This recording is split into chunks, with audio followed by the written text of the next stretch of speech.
Assalamualaikum warahmatullahi wabarakatuh. Semangat pagi, salam sejahtera untuk kita semua. Salam perspektif. Pada episode kali ini saya akan memberikan perspektif saya tentang isu yang disampaikan atau pernyataan dari Pak Menteri Pendidikan, Dasar dan Menengah Prof. Abdul Muti beberapa waktu yang lalu terkait dengan kompetensi guru. Kalau kita perhatikan dalam Undang-Undang Nomor 14 tahun 2005, Undang-Undang Guru dan Dosen, sebenarnya di sana sudah diatur kompetensi yang harus dimiliki atau melekat pada seorang guru atau pada seorang tenaga pendidik. Kita bisa menyebutnya ada 4 kompetensi. Yang pertama adalah kompetensi profesional. Apa itu kompetensi profesional? Bagi guru, kompetensi profesional itu adalah kompetensi keahlian, kompetensi kepakaran. Seorang guru yang hebat, dia harus ahli, dia harus hebat, dia harus pakar pada bidang studi yang diajarkan. Itulah kira-kira pengertian dari kompetensi profesional. Terus yang kedua adalah kompetensi pedagogik. Kompetensi pedagogik itu adalah kompetensi yang harus dimiliki oleh guru dalam rangka bagaimana mereka memiliki kemampuan untuk mengajar dengan baik, memiliki kemampuan untuk memahami dengan sempurna karakteristik dan keunikan peserta didik, dan tentu saja juga diartikan kompetensi dalam menguasai, menjalankan yang namanya perangkat pembelajaran. Mulai dari silabus sampai pada asesmen atau penilaian dari seorang guru. Yang ketiga adalah kompetensi kepribadian. Kompetensi kepribadian itu berarti bahwa kompetensi yang harus dimiliki oleh guru terkait dengan kepribadian dia sebagai guru. Dan kalau kita bicara tentang kepribadian guru, itu berarti moralitas, itu berarti integritas, itu berarti bahwa guru itu harus memiliki jiwa patriotik, guru itu harus memiliki kepribadian yang kuat, yang tangguh, ramah, bertanggung jawab, dan kreatif. Dan yang keempat adalah kompetensi sosial. Kompetensi sosial itu diartikan kompetensi yang harus dimiliki oleh teman-teman guru atau pendidik atau dosen, yang kemudian mereka memiliki daya interaksi yang kuat antara para pihak dalam pendidikan, stakeholder pendidikan.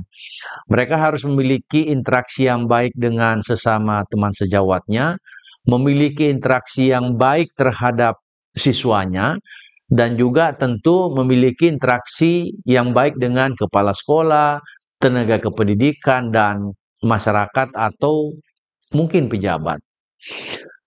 Sahabat perspektif yang berbahagia, lalu tentu mungkin ada yang bertanya atau muncul pertanyaan, apa relevansinya Pak Menteri kemudian menyampaikan bahwa selain 4 kompetensi itu, beliau akan menambah kompetensi yang lain. Ada 2 kompetensi yang beliau sebut, yaitu kompetensi leadership, kompetensi kepemimpinan, dan kompetensi entrepreneurship atau kompetensi kewirausahaan. Sahabat perspektif yang berbahagia, dari kompetensi ini tentu kita juga kembali bisa bertanya, apa maksud dari Pak Menteri menyampaikan bahwa akan menambah 2 kompetensi itu? Tidak keempat kompetensi yang ada sebelumnya dianggap cukup mampu kemudian melahirkan guru-guru profesional. Tentu saja Pak Menteri punya pertimbangan. Pak Menteri tentu punya rasionalitas. Mengapa 2 kompetensi ini juga harus dimiliki, juga harus melekat pada seorang pendidik. Lalu mari kita lihat, apa sebenarnya yang kita maksudkan dengan kompetensi leadership, kompetensi kepemimpinan. Sahabat perspektif yang berbahagia, kompetensi kepemimpinan atau leadership itu ya sejatinya itu memang bagi setiap guru adalah keniscayaan. Seorang guru itu manajer. dan seorang manajer itu pemimpin. Guru itu adalah pemimpin pembelajaran. Guru itu adalah leader dari sebuah proses pendidikan yang ada pada satuan pendidikan. Lalu kompetensi kepemimpinan itu seperti apa yang kira-kira itu bisa menjadi pendorong yang kuat untuk kemudian melahirkan profesionalisme guru. Saya ingin memberikan beberapa perspektif saya tentang kompetensi leadership yang harus dimiliki oleh guru. Yang pertama bahwa seorang guru itu harus memiliki yang namanya social competence atau social intelligence atau biasa juga kita sebut dengan social skills.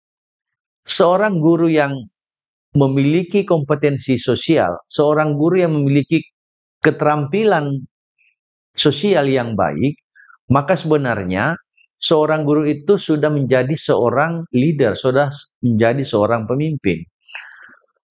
Kita bisa membayangkan kalau seorang guru tidak memiliki yang namanya kompetensi kepemimpinan.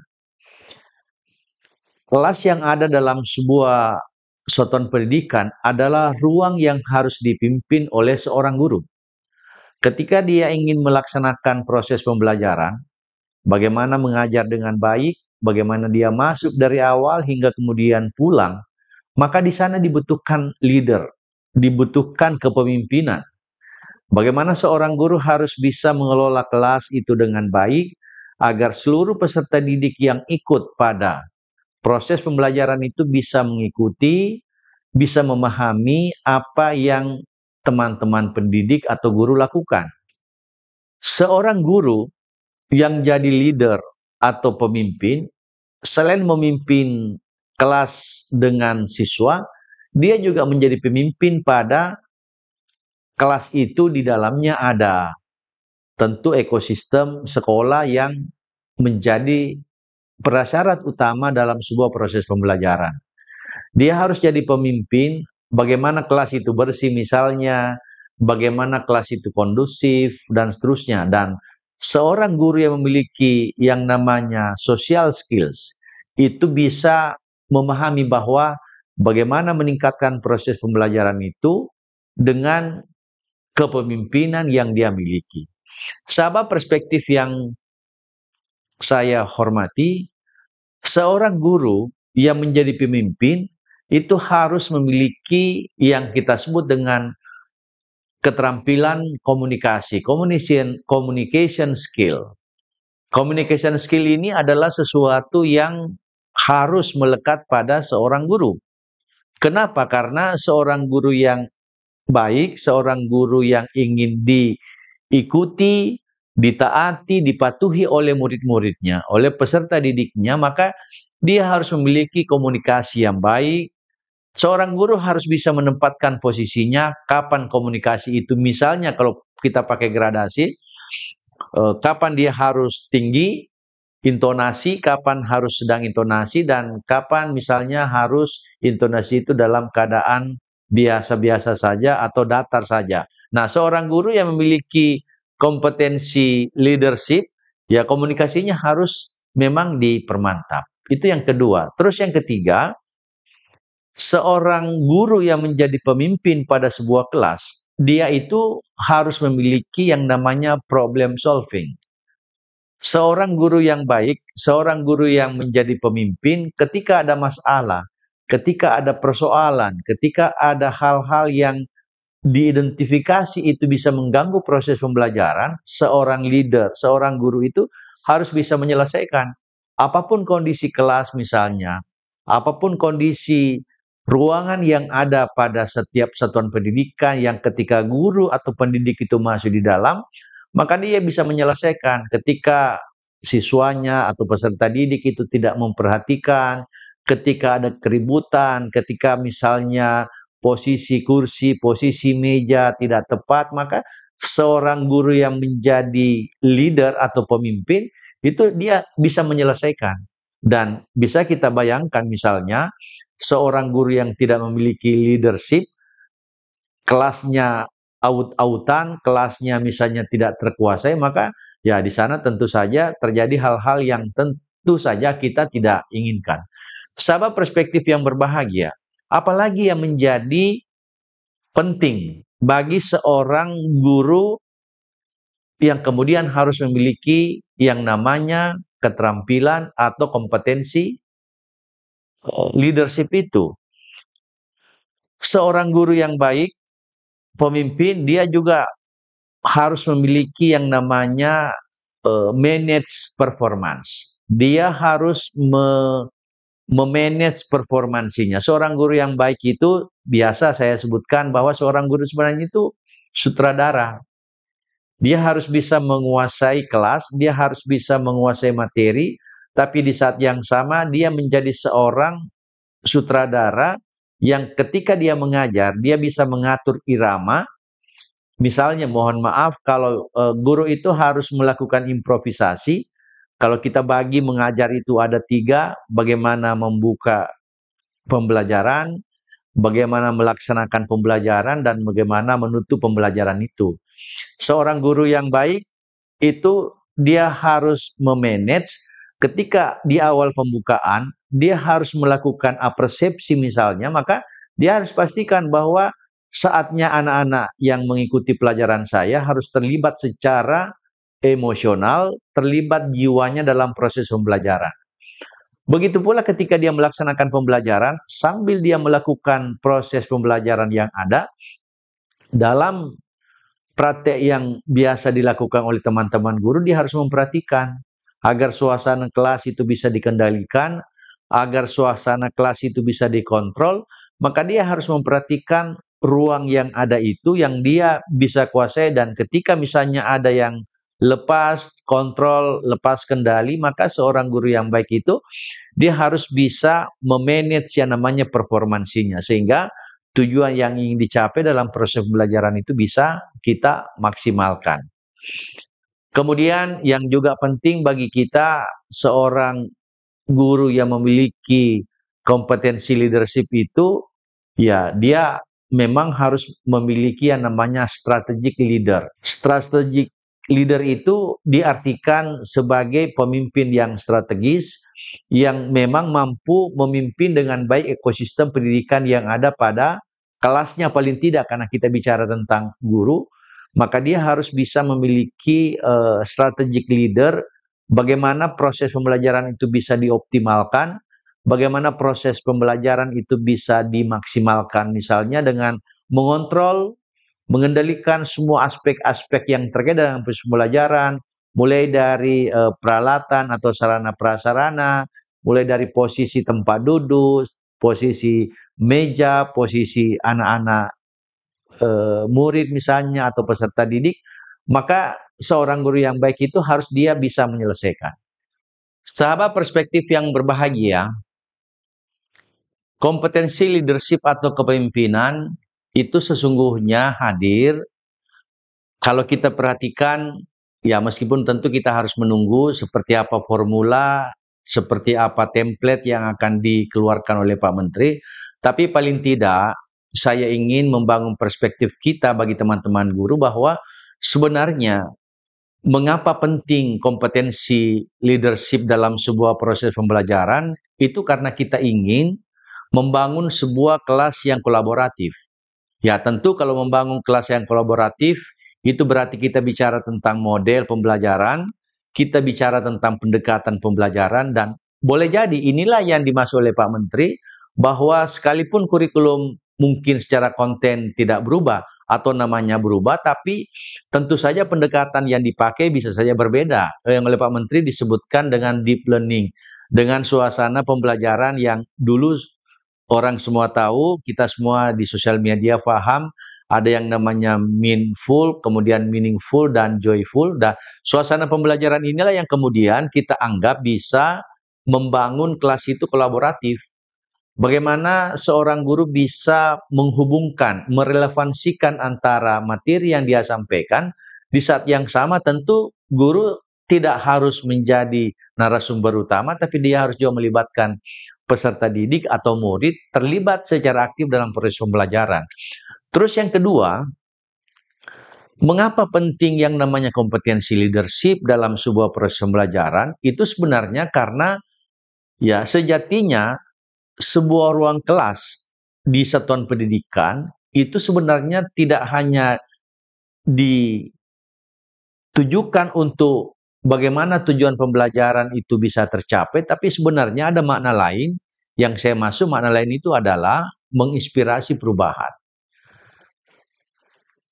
Menginspirasi perubahan pada sebuah satuan pendidikan, pada sebuah kelas adalah sesuatu yang niscaya harus dimiliki oleh teman-teman guru. Mengapa? Karena tidak cukup sesungguhnya kita mentransformasi pengetahuan, tidak cukup kita mentransformasi knowledge misalnya, atau termasuk sikap dan keterampilan, tapi juga seorang guru yang baik itu dia harus menginspirasi anak-anak yang dia didik, anak-anak yang dia ajar dari proses pembelajaran yang ada.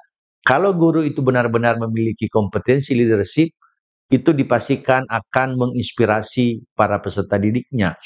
Dan yang ketiga tentu saja adalah berharap kita dengan kompetensi leadership ini, anak-anak memiliki bekal berharga dalam proses adaptasi terhadap diri dan lingkungannya, terhadap diri dengan teman-temannya yang lain, terhadap diri dengan gurunya, sehingga adaptasi yang ada bagi siswa itu sesungguhnya karena bangunan adaptasi yang diciptakan, di-endorse, didorong oleh guru untuk kemudian anak-anak kita itu bisa memiliki kemampuan untuk bisa melakukan proses adaptasi dengan catatan sekali lagi guru itu harus menjadi pionir dalam melakukan proses adaptasi.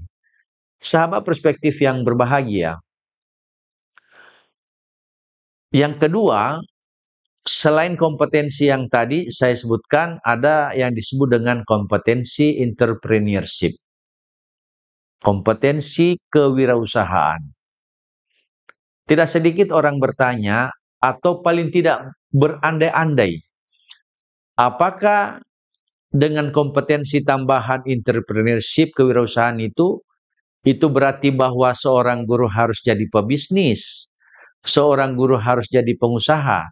Tentu saja jawabannya, ya tentu tidak. Seorang guru tentu, ya mungkin ada yang memiliki jiwa bisnis, silakan. Tapi dalam konteks pembelajaran, dalam konteks kompetensi entrepreneurship, maka seorang guru itu dia harus memiliki jiwa entrepreneur. Seperti apa jiwa entrepreneur itu? Tentu banyak teori.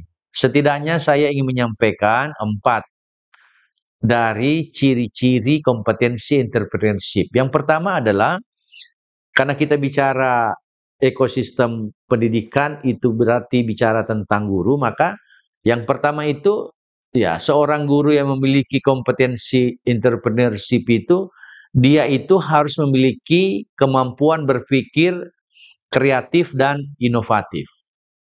Ya, tentu saja seorang guru yang berpikir dan bertindak kreatif dan inovatif itu dia harus selalu mengupdate pendekatan pembelajaran yang dia pakai, karena ya jujur harus kita sadari tidak ada model atau pendekatan pembelajaran yang sempurna pada setiap situasi, pada semua tempat, tapi yang ada adalah model pembelajaran, pendekatan pembelajaran sesuai dengan situasi dan kondisinya.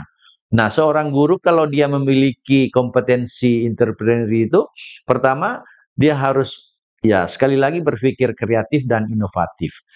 Yang kedua, jiwa yang harus dimiliki oleh seorang guru itu adalah disiplin. Nah, disiplin ini kan kunci dari semua problem, Pak, proses kita mendapatkan hasil yang baik. Nah, seorang guru itu dia harus memiliki tingkat kedisiplinan yang tinggi. Seorang guru yang disiplin itu dipastikan akan ditaati, dipatuhi, dan diikuti oleh murid-muridnya. Jadi kalau seorang guru itu mengatakan kita kumpul jam 10 misalnya, maka sebelum jam 10, seorang guru yang memiliki entrepreneurship kompetensi itu atau kompetensi entrepreneur itu, dia harus lebih dahulu datang. Nah, inilah yang sebenarnya esensi dari seorang tipologi atau role model guru. Sehingga biasa kita mendengar bahwa ya seorang guru itu sesungguhnya tidak cukup dia hanya memberi contoh, tapi dia harus menjadi contoh. Nah, itu yang pertama. Sehingga itu yang kedua. Sehingga kita berpikir bahwa ya seorang guru itu harus memiliki waktu untuk kemudian mengatur manajemen waktunya. Nah, seorang pengusaha ya tentu saja kalau kita lihat praktiknya itu kan dia salah satu kelebihannya adalah dia bisa memanage waktu dengan baik. Dia menggunakan prioritas mengelola waktu itu dengan aktivitasnya benar-benar sesuai dengan prioritas yang mereka rasakan. Nah, seorang guru yang baik, yang memiliki kompetensi entrepreneur juga harus begitu. Dia harus ngatur waktu. Misalnya dalam satu minggu dia mengajar berapa jam, misalnya 24 jam, atau dengan aktivitas yang lain, dia harus benar-benar bisa mengatur itu dengan baik. Sama perspektif yang berbahagia, kompetensi entrepreneurship yang lain adalah seorang guru ya harus memiliki komunikasi yang efektif. Itu syarat mutlak. Ya, tidak boleh ada guru yang tidak punya keterampilan komunikasi yang efektif, karena itulah senjata seorang guru. Seorang guru yang ingin materi pembelajarannya difahami dengan baik oleh peserta didik, ya komunikasi yang dimiliki oleh guru itu harus sempurna. Seorang guru yang baik menurut saya, ketika apa yang dia sampaikan, ketika apa yang dia transformasikan, itu benar-benar bisa dipahami oleh peserta didiknya. Dan menurut saya ini persyaratan yang tidak boleh tidak.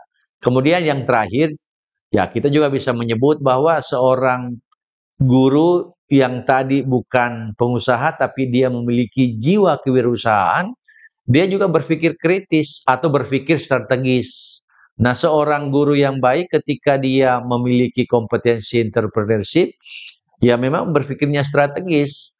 Dia harus bisa memastikan bahwa ketika dia mengajar, dia sudah merancang dalam RPP atau dalam modul ajar misalnya, dia harus bisa memastikan, dia harus bisa mendesain bahwa dari awal proses pembelajaran itu, apa yang harus dia lakukan, apa hal yang membuat anak-anak itu merasa harus tertarik, apa hal yang harus dilakukan oleh guru kemudian sehingga proses pembelajaran itu disenangi oleh peserta didik, ya, apa hal yang harus dimiliki oleh seorang guru sehingga anak-anak itu merasa antusias mengikuti pembelajaran kita. Nah, inilah yang sebenarnya menjadi penting, mengapa kompetensi entrepreneur itu harus dimiliki oleh para pendidik atau guru. Sama perspektif yang berbahagia, tentu ada yang bertanya, sebenarnya apa korelasi atau relevansi antara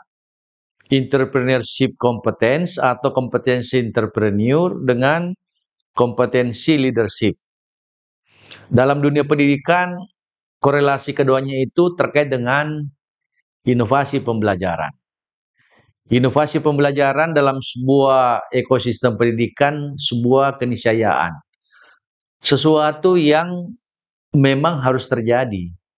Sehingga kalau Pak Menteri kemudian mendorong ada kompetensi entrepreneurship dan kompetensi leadership, sebenarnya agar inovasi pembelajaran yang dilakukan oleh teman-teman guru itu semakin baik, sehingga pengalaman belajar yang akan didesain oleh guru itu pengalaman belajar yang benar-benar pertama benar-benar harus dia relevan. Ya, pengalaman belajar yang relevan itu tentu saja diartikan relevan dengan situasi atau relevan dengan keadaan, relevan dengan dunia nyata, dan relevan dengan apa yang kira-kira difikirkan oleh peserta didik. Kemudian, ya, korelasi kenapa ini keduanya harus hadir, pengalaman belajar itu juga memang harus kreatif. Ya, kita tentu tahu bagi teman-teman guru SD yang lagi ngajar misalnya generasi alfa, teman-teman guru SMP, SMA misalnya yang ngajar dengan karakteristik anak-anak kita yang generasi Z atau dosen yang hari ini ngajar dengan karakteristik generasi Z mahasiswanya, ya memang harus kita kreatif. Saya selalu bilang bahwa ketika peradaban teknologi ini kemudian menjadi sesuatu yang menjadi kultur bagi dunia pendidikan, maka ya cara pandang seorang dosen, cara pandang seorang guru itu sudah harus berubah. Intervensi kita terhadap peserta didik dengan karakteristik yang berbeda-beda itu, ya tentu tidak boleh lagi kita ingat intervensi 5, apalagi 10 tahun yang lalu, itu pasti terlambat. Akan ada problem di sana, akan ada miss di sana, bahkan pada titik tertentu akan ada malpraktik pendidikan kalau kita paksakan. Kemudian yang ketiga, korelasi entrepreneurship kompetensi ini dengan leadership kompetensi itu adalah kita tentu berharap dengan dua kompetensi ini paling tidak ya itu berdampak besar terhadap beberapa hal yang terkait dengan peserta didik kita. Kita ingin agar dunia pendidikan ini semakin memberikan maslahat bagi peserta didik, maka ya itu tadi kompetensi ini dihadirkan agar benar-benar apa yang dialami, dirasakan oleh peserta didik dengan dunia nyata yang mereka akan hadapi misalnya, itu benar-benar sinkron di sana. Ada yang kita sebut dengan pertautan antara situasi kondisi dengan dunia nyata, sehingga anak-anak kita itu benar-benar bisa mandiri, benar-benar bisa menunjukkan jati dirinya, benar-benar siswa atau peserta didik itu ya dia berjalan sesuai dengan karakteristik yang dia miliki. Sahabat perspektif yang berbahagia, saya kira inilah yang bisa saya sampaikan sebagai bagian dari perspektif saya tentang kebijakan yang bakal diterapkan oleh Pak Menteri dalam dunia pendidikan yang kita sebut dengan kompetensi leadership dan kompetensi entrepreneurship. Nah, tentu kita berharap bahwa ini dilakukan sebenarnya tujuannya hanya satu, bagaimana profesionalisme guru itu semakin baik sehingga ketika dia profesional, ketika dia kemudian kompetensinya yang kita sebut tadi dari 4 jadi 6 itu, maka anak-anak kita yang akan menghadapi era Indonesia emas tahun 2045 itu benar-benar bisa kita wujudkan. Demikian yang dapat saya sampaikan, semoga perspektif saya juga bisa menambah perspektif para sahabat Hasnawi Haris perspektif, sehingga ini kemudian menjadi bagian yang bisa kita jadikan referensi untuk kita diskusi, untuk kita melihat fenomena, melihat tren, dan melihat fakta dalam dunia pendidikan kita. Demikian yang dapat saya sampaikan. Terima kasih atas perhatiannya. Wassalamualaikum warahmatullahi wabarakatuh. Salam perspektif.